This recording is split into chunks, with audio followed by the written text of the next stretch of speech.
let's go ahead and get started. I am recording. Yes, I am. Okay. For those of you that don't know me, I'm Sarah Velasquez. I am the Communications Core Director for the INBRE, and you probably have gotten emails from me or will in the future. So please respond to those. I wanted to introduce our speaker today, who is Coffey from Wichita State University. He is the Assistant Director of the Graduate School. Is that correct? Assistant Dean. Assistant Dean, I apologize. And so he is going to give us a presentation today, and I will let you introduce your presentation and get started. Perfect. Well, welcome everybody. Thank you so much for Sarah. Welcome to everybody on the replay. I am Coffey, and today we are going to be talking about just kind of general guidance on what to do when you are considering graduate school, or should you consider graduate school. This is a really general presentation. I'm going to redirect you back to various people at different campuses to get additional follow-up information. So this is really just kind of generally speaking, what should you consider when thinking about grad school? And I just disappeared Sarah. So let me share my screen real fast, and we will get going. If anybody in the room has questions while I'm talking, feel free to jump in, interrupt, add to the chat. I will try and respond to those kind of as I'm going, but always happy to wait until the end of the presentation. Can you all see a big slide that says, is graduate school right for you? Wonderful. So good afternoon, welcome. I am not moving my slide forward.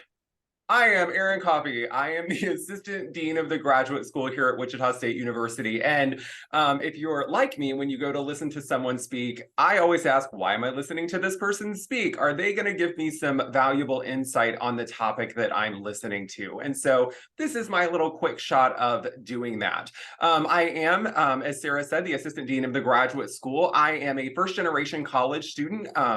Neither of my parents went to college, and I was the first in my family to graduate with a bachelor's degree and then on with a master's degree, which both of mine are in the business fields. I have a bachelor's in management and an MBA. I've been in graduate admissions for about 14 years, in higher education in general, between 16 and 17 years. And I always like to start off with a fun fact. When I first created this presentation, I just gotten back from India, where I was able to ride an elephant up a very steep hill to a palace. And so my fun fact is that I've ridden an elephant, but not a horse. And my elephant that I rode just happened to be in India. Highly recommend visiting that country if you all ever have the chance. It's really quite fantastic. So before we get started, it's really important to both ask other people and then ask yourself some general questions about what to do when considering graduate school. And I've provided, 5 on the screen right now, but there are so many more that you can ask. But really, is it too early to plan for graduate school? The answer is always no. What degree programs are you interested in, or what career paths are you interested in? What piques your interest in even attending graduate school? What are some assumptions you have about graduate school and graduate education in general? And does your chosen profession require a graduate degree, either now or looking forward into the future? Is it likely that a graduate degree will be required or give you a leg up kind of as you progress forward? This is fairly common in medical professions, where credentials for pursuing that particular field of study or that particular career path may require additional education beyond the bachelor's degree. So definitely something to keep in mind there. When we talk about graduate school, why is always such a big question. How fast and how far do you want to advance? Personally, professionally, both kind of paths are a great reason to pursue graduate education, either now or in the future. Increased earning power, always important. Enhanced job satisfaction. Are you happy with, that progression career ladder that you'll be going up depending on what area you want to go into? The freedom to make a variety of decisions, including shaping the job that you have or want, and then especially the flexibility to change careers, change employers. We obviously see that happening with fairly solid regularity, especially in the last 2 to 3 years. And I don't anticipate the mindset of incoming employees to industry altering that. We see very fast job changes because the current generation, your generation, very regularly is interested in pursuing what they want to pursue and making that quick change to do it. Graduate education is just, another opportunity to pursue that in the way that you want to. And talking about earnings potential, people with graduate degrees simply over their lifetime will make more money. This is pulled from the U.S. Bureau of Labor Statistics. This is the current population survey of earnings and unemployment rates by educational attainment. You'll note unemployment's not on here because they didn't report that out for the COVID pandemic, though all categories had previously had increased over previous markers. Doctoral, professional, and master's degree do tend to hover lower than 2%, which is significantly less than the other categories listed here. You can see the big jump on this screen between the associate degree and the bachelor's degree with earning potential, but then also between the bachelor's and master's, and then master's to professional degree or a doctoral degree. Wonderful information on the U.S. Bureau of Labor Statistics website if you wanted to view more information on that. Always good to keep in mind. So before we talk about pursuing graduate education, let's talk about what is graduate education. It is many things, but I tried to kind of boil it down to 3 bigger points. It involves specialized knowledge and concentrated study in a chosen area. In this particular slide or part, I used to say in a single area. We encourage, as does I know your organization, interdisciplinary work, cross-field study, cross-field research, and really evolving knowledge in specific areas and in broad-scale areas and connecting 2 areas or more that haven't previously interacted or intersected. And so I say chosen area because as you're planning out your graduate education, it may be in a single area, but it may also be in a much broader area that you're interested in diving into. Requires active participation and or application of research. That's the kind of elevated advancement into graduate education, and offers professional and academic degrees as well as continued or continuing education beyond either the bachelor's degree, the master's degree, the doctoral degree, and kind of everything in between. So, graduate school now or later? Great question. The first thing to remember is the right time for you to go to graduate school is when you are ready and prepared to go to graduate school. Graduate school is an investment of time. It can be an investment of money. So there aren't any defined rules on when you should be pursuing a graduate education. We do have a lot of students that immediately come after they finish their bachelor's degree. Some will go on into the workforce for a couple years, and some will go into the workforce for 20 or 30 years before they decide that they want to go on to pursue a graduate education.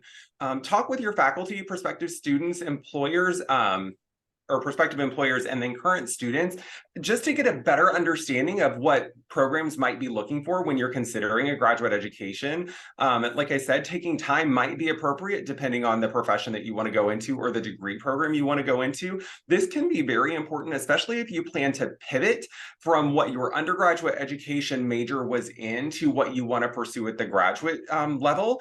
And a lot of that can be driven by personal experience as well as professional experience. Research and know the career outlook for your industry profession. What's your starting point? What's your progression point? Don't just look at the first job you want after you get your bachelor's degree, but think 5 to 10 years down the line. What is your career ladder looking like? And how can graduate education complement that so you can achieve and succeed at your goals? Making the decision, once you've thought of all of that, do an honest evaluation of yourself, of your time, of your commitments, and make sure you're able to attend graduate school and be successful. Is there a career or ambition or goal in mind that you want to pursue? Weigh the cost of a degree against the benefits. Sometimes this is done called a cost-benefit analysis. Sometimes we're talking about just sunk costs in general, but coming to graduate school, if you're here for 2 or 3 years, you are losing 2 to 3 years of full-time work experience potentially. You're losing the income that comes with that, and you're spending quite a bit of personal time, investment, emotions into pursuing this degree. So while the outcome may be fantastic, that may not be something you're willing to give up right now, but maybe something you would be willing to trade off in the future for. None of these decisions that lead you to your result are bad. They're personal, and getting a graduate degree is personal and it needs to be right for you. So keep all of that stuff in mind. From the people in the room, any questions yet? I haven't seen any come in. So when we talk about applying to graduate school, what might it take? So these are some general, very, very general guidelines. A bachelor's degree from a regionally accredited institution, depending on the institution that you're looking at pursuing your graduate education at. Strong grades earned in your major field. Some institutions will look at overall GPA. Some will really just look at those grades in those core courses of your background area. Standardized test scores, which we'll hit on in a little bit. Resume and letters of recommendation, which we'll also talk about in a little bit. A writing sample, goal statement, something along those lines, and then internship work, research, and or lab experience. This could also include professional conference presentations, attendance, work that you've done, publications if you have any of those. So keep in mind that your application really can or may capture all of this, but ultimately it's going to depend on what the program that you're applying to wants you to provide. So when selecting a program, there's a lot of things that you need to consider when finding the right program for you.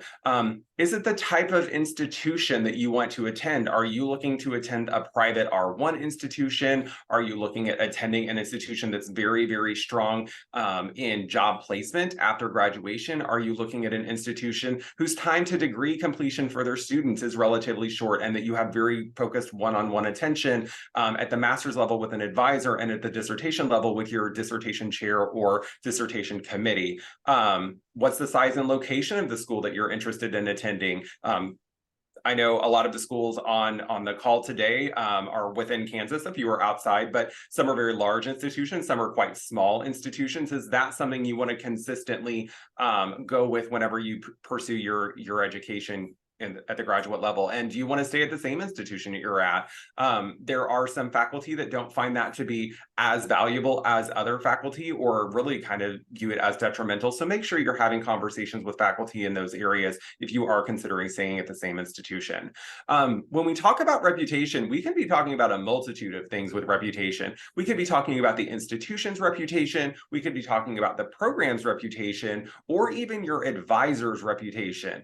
Really self-reflect, identify what's valuable to you. At the graduate level, many times in many fields, the institution's reputation is much less important than the program's reputation, the publication history of those programs, and the research outcomes of those programs, and how those can benefit you as you progress through the program.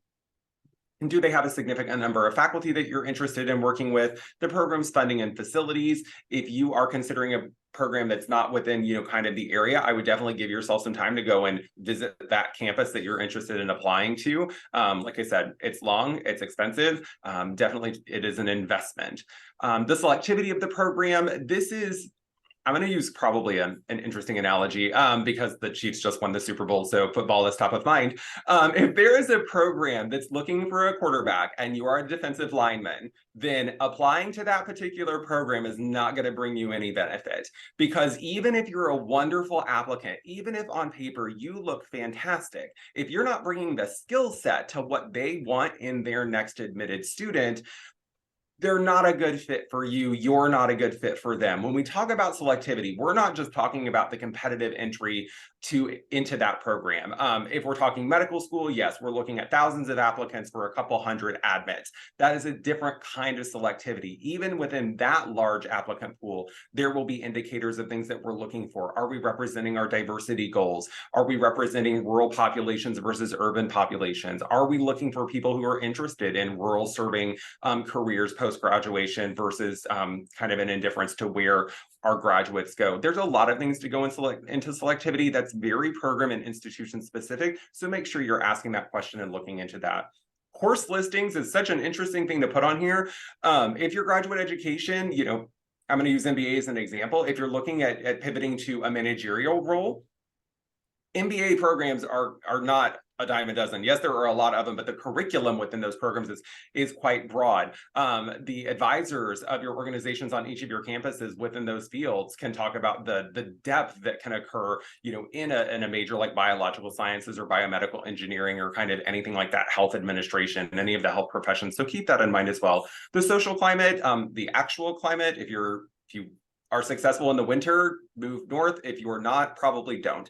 And then the placement of graduates once they've completed their degree. Are they going to help you find that next career for you? Or really, how can they help you find that next career for you? So here's some more general questions to ask. This is recorded, so feel free to pause and look at these questions. I won't go through each of them, but just some stuff to consider as you're going through your search for the graduate program you're interested in.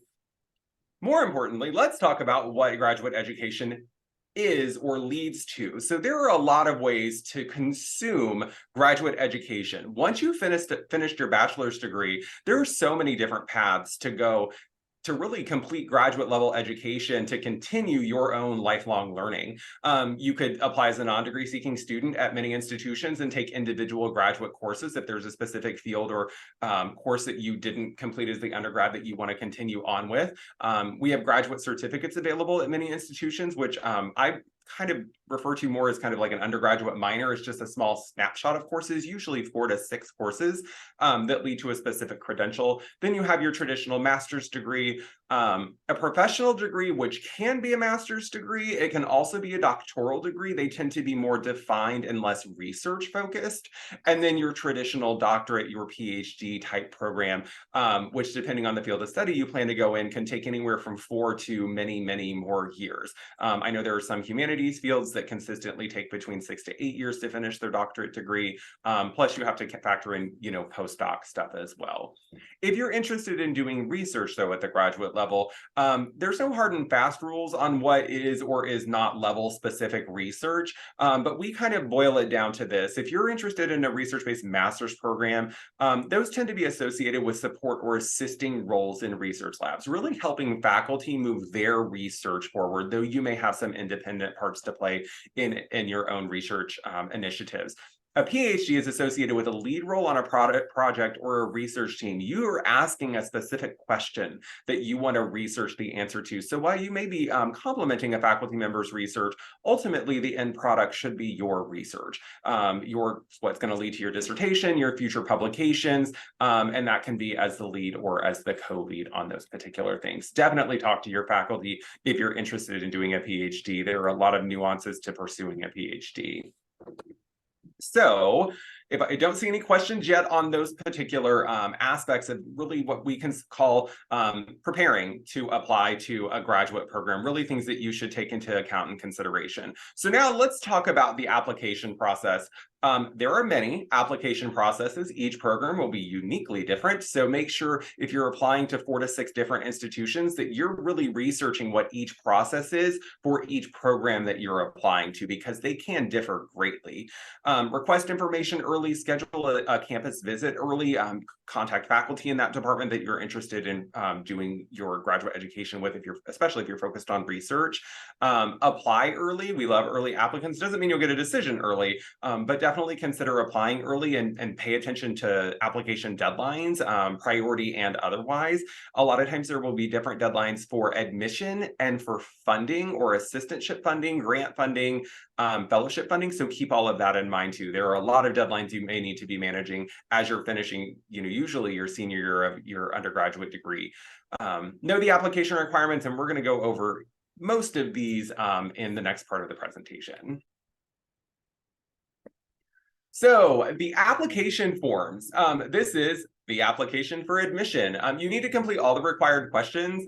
A lot of applications may be very short, a lot may be very long, but you need to give the institution all of the information that they're asking for. This seems pretty straightforward, but since many questions may be optional, I encourage you to complete as much of the application as you are able to do so in order to submit the application by the deadline. Present all information concisely and correctly. Most importantly, please always check everything for errors. Double check any presentations that you're giving for errors. If you're attaching any documents, double check those for errors. Sign the application and include the appropriate application fee where appropriate. And this very last one, was there more than one application? So I know at my institution, many of our programs do only use the centralized graduate school application, and they use the materials collected through that to make admission decisions. There are many programs that have individual program level applications. Once the centralized application is submitted, they may use a third-party application system in addition to the institution's application system. So meeting an application deadline might not just be submitting one application. It could potentially be submitting 2 or 3 applications, some upon request, and some they just expect you to do everything in a timely manner as they outline on their website. So make sure that you understand what the application entails.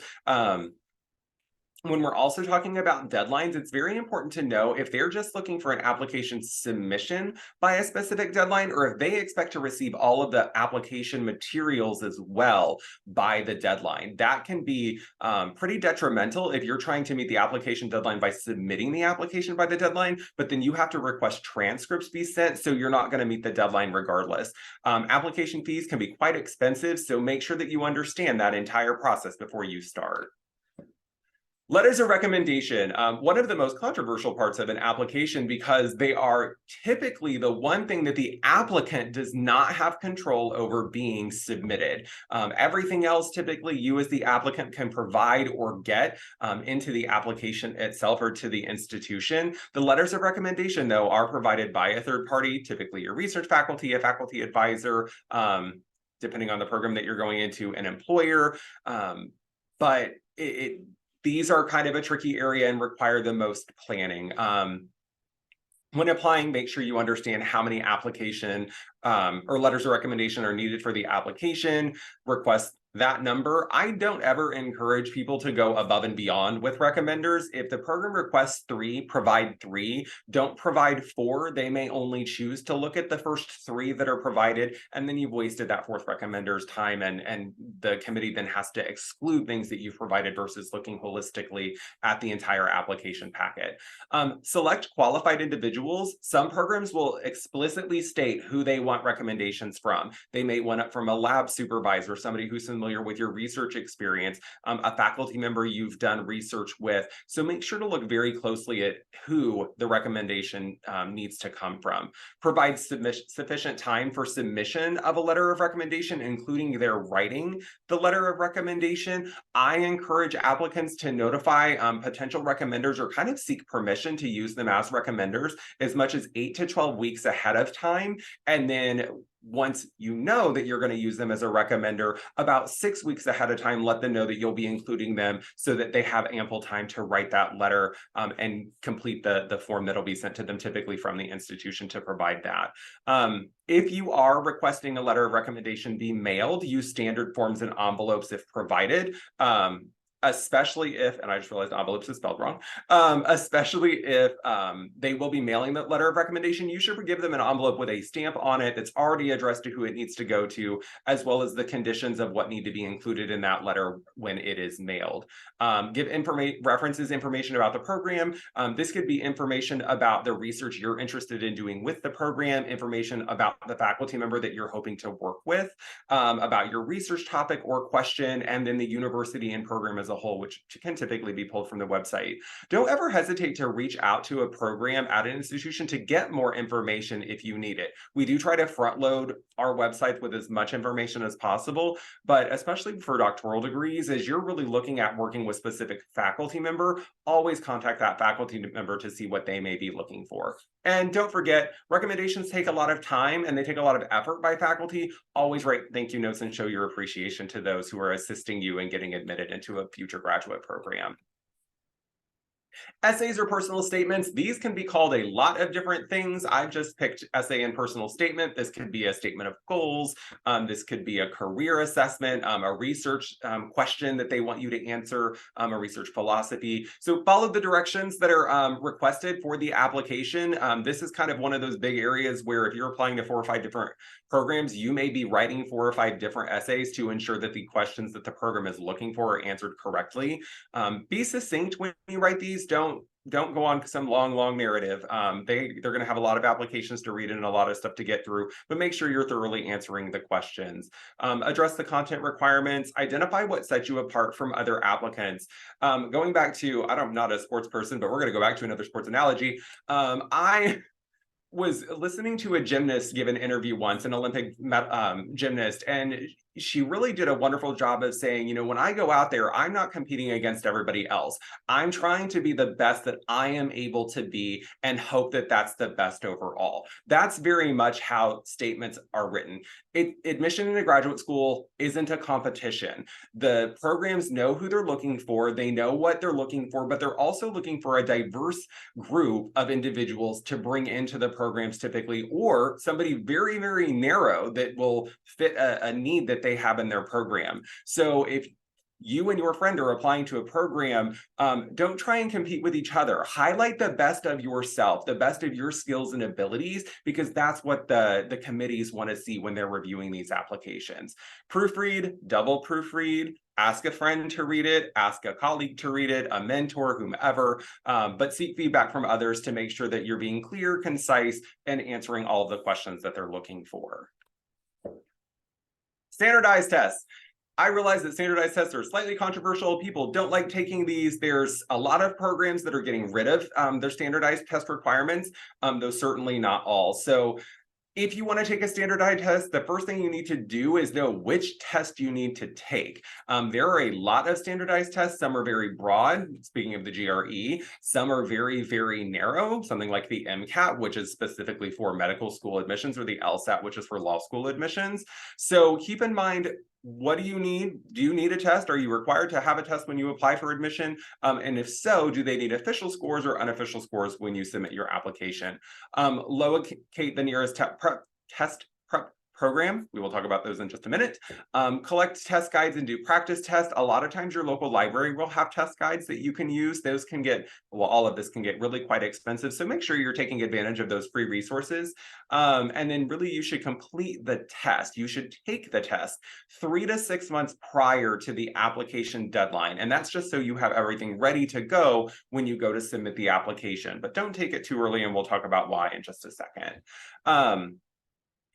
So ETS, who creates the GRE, provides this lovely little statement about why standardized tests are valuable. Remember that graduate education is a global entity. We admit from all over the world. So if we are looking for somebody to fill a specific need, it's not just looking for people who from within the United States, we're looking across the world. And a GRE, a standardized test, is a good way of creating a consistent understanding of what education somebody has received based on a very specific test score. And I've listed some general common tests there. A lot of these tests, though not all of them, because of the pandemic, are able to be completed at home now.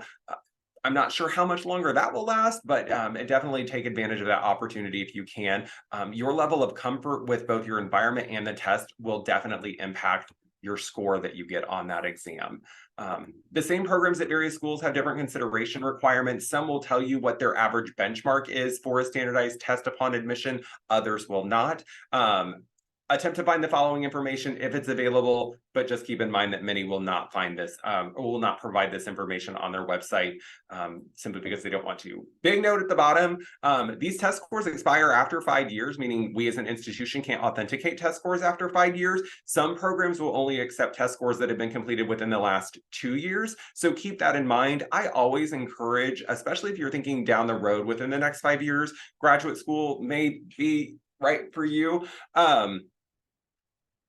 To take the test when you're a junior or a senior in college, for those of you that are current traditional undergrads, because you're already in the mode of study, you're already in the mode of test taking, it will be easier for you to take this test than it will even 1 to 2 years post-completion. And there is research out there kind of showing that, and that's kind of what ETS and these other testing companies recommend as well.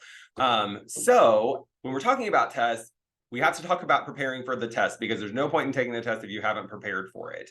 There are lots of free resources out there. I hate to use a specific example. YouTube has some amazing videos on test preparation that used to be available by fee only, by going to specific seminars. Take advantage of that. There are obviously books and flashcards. Utilize resources at your library, both online and in person.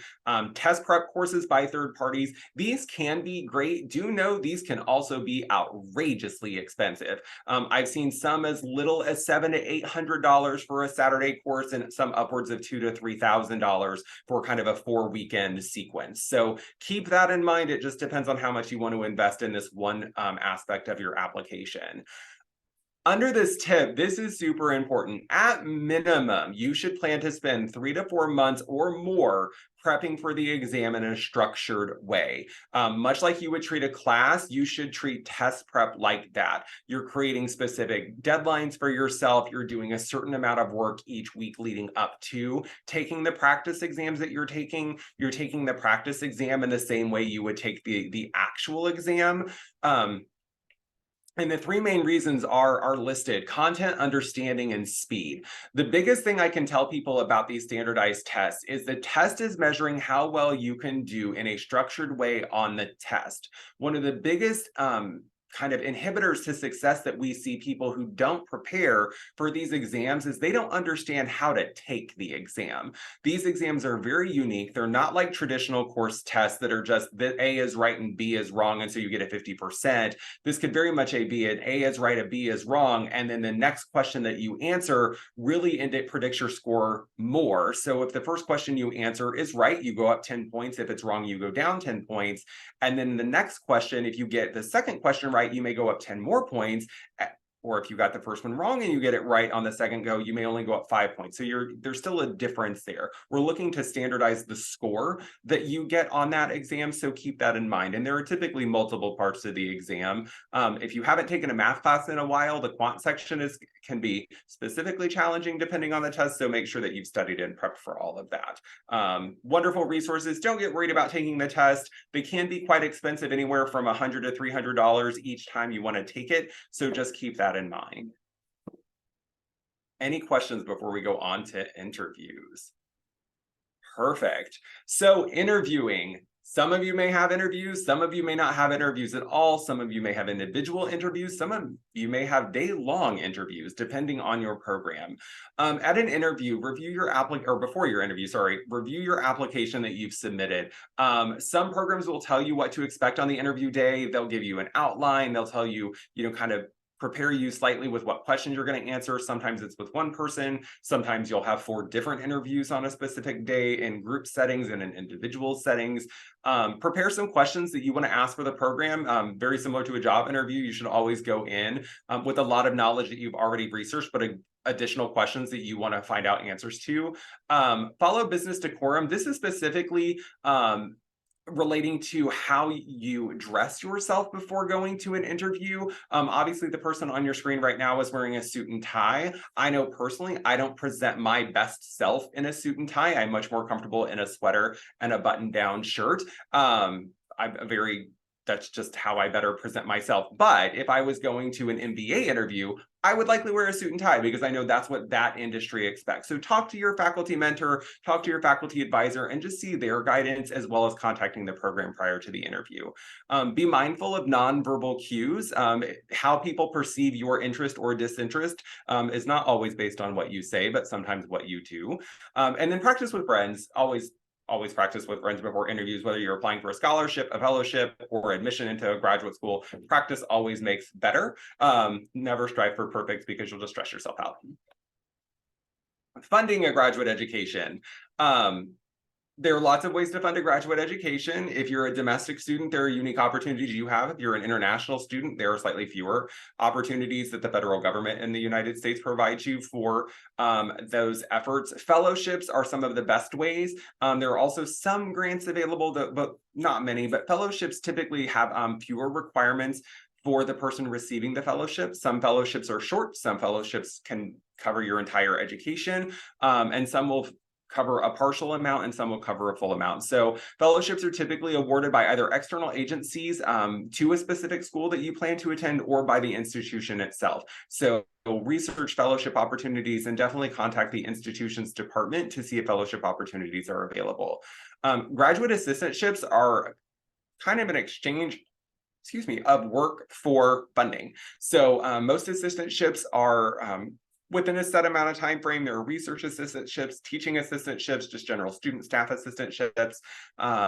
A lot of those have deadlines. Some of those may align with your research. Some of them likely will not align with your research, but most of them will provide at least some form of stipend and or tuition remission to cover some of your education. Obviously, at the graduate level, there are an abundance of loans. I put federal and private.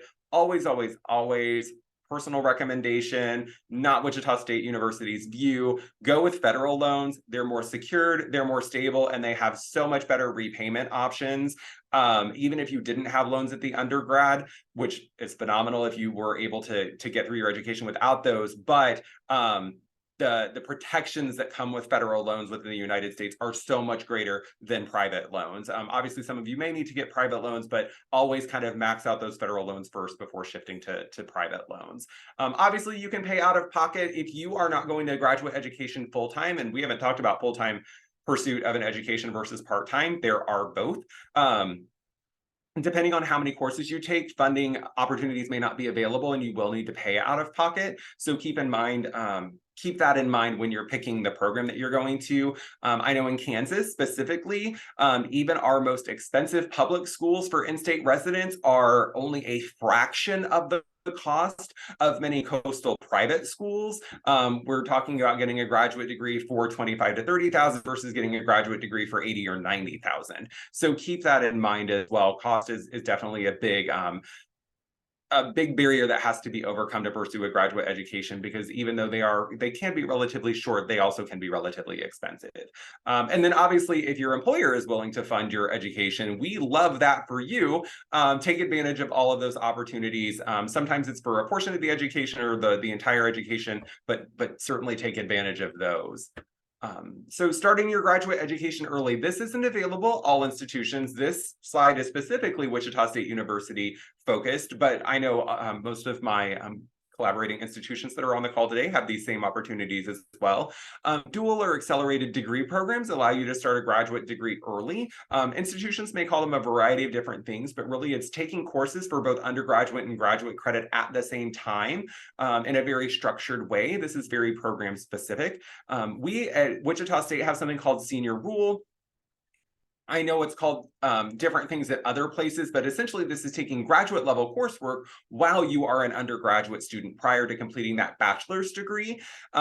Wonderful, wonderful opportunity. At Wichita State, we don't require you to be admitted into the graduate school in order to participate in Senior Rule. Other institutions have unique policies, so definitely check the policies there. There are some financial aid implications for doing that.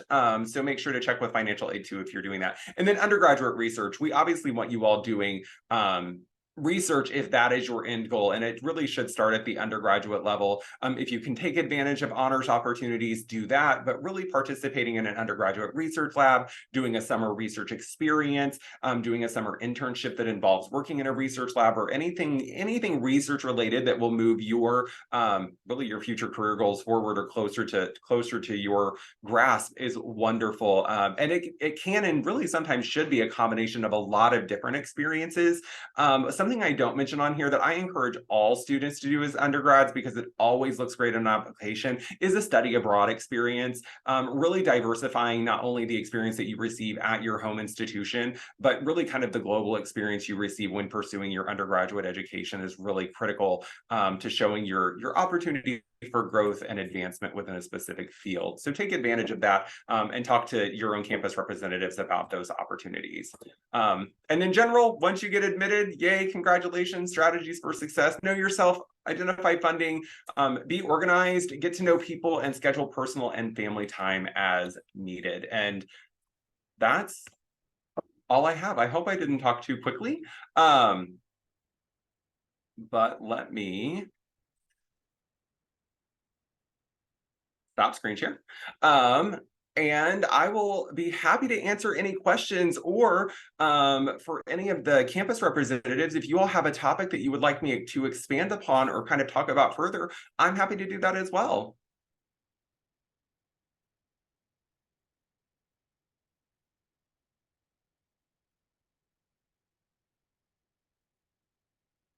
I don't see any other questions.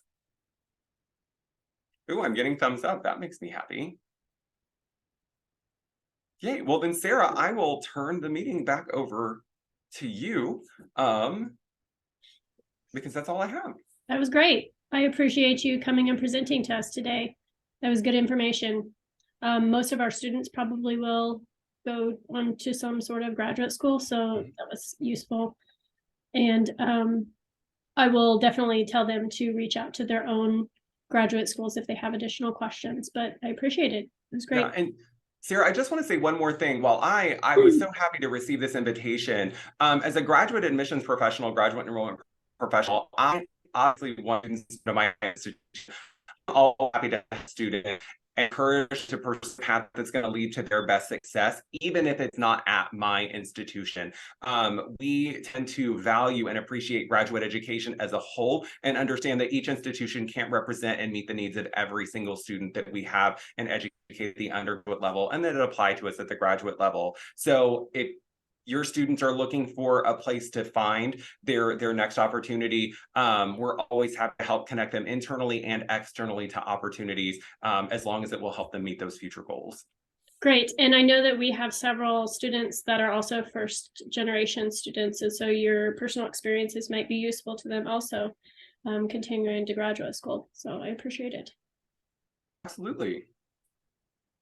All righty. Well, this was recorded and will be posted on our website. Please share with your students and we will see you next month. So thank you. Thank you so much, Sarah. Thank you.